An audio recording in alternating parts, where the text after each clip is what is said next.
Role of education in human capital formation. ये है class 9th के इकोनॉमिक्स का chapter second, people as resource का टॉपिक। ह्यूमन कैपिटल फॉर्मेशन में education का क्या रोल है।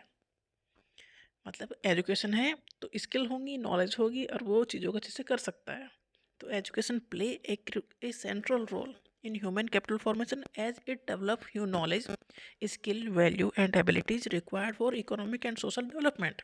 देखो, अगर हमारे पास नॉलेज है, एजुकेशन है तो नॉलेज आएगी तो हम कंट्री के जो डेवलपमेंट में हेल्प कर सकते हैं। मतलब हमारे पास नॉलेज है, हमारे पास स्किल है, तो हमने कुछ नया इन्वेंट कर दिया तो मतलब हम किसी भी काम को फिर अच्छे से कर सकते हैं। तो उससे हमारी कंट्री की जीडीपी बढ़ेगी, तो कंट्री की इकोनॉमिक ग्रोथ होगी। तो इकोनॉमिक एंड सोशल डेवलपमेंट में हेल्प करती है education. Knowledge, skill, value, abilities required for economic and social development, ये सारी चीज़ें आती हैं एजुकेशन से। एजुकेटेड वर्कर परफॉर्म टास्क मोर इफिशिएंटली, अच्छे से काम कर सकते हैं। मतलब इफिशिएंटली का मतलब ये है कि कम रिसोर्सेज में आप उसे अच्छे से यूज़ करके ज़्यादा आउटपुट ले आओ।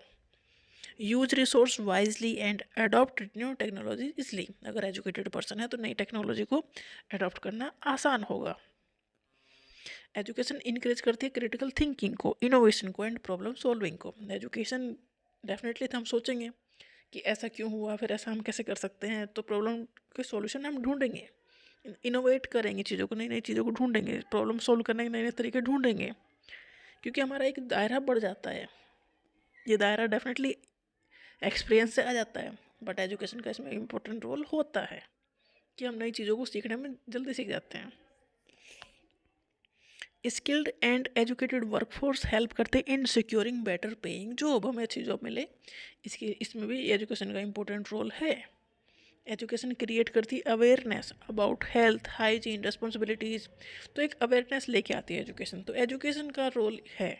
एजुकेशन का एक तो इम्पोर्टेंट रोल है कि हमारी जो रोल्स हैं, रिस्पॉन्सिबिलिटीज़ हैं, हम उन्हें समझ सकते हैं, सोच सकते हैं, हम और क्रिटिकल थिंकिंग कर सकते हैं, रिस्क ले सकते हैं, कुछ नया इनोवेट कर सकते हैं, प्रॉब्लम को सॉल्व करने के नए नए तरीके ढूंढ सकते हैं, अप्लाई कर सकते हैं उन चीज़ों को, और रिसोर्सेज को अच्छे से यूज कर सकते हैं। तो एजुकेशन कहीं ना कहीं एक हेल्पफुल डेफिनेटली है। देखो, एक्सपीरियंस की अपनी एक जगह है।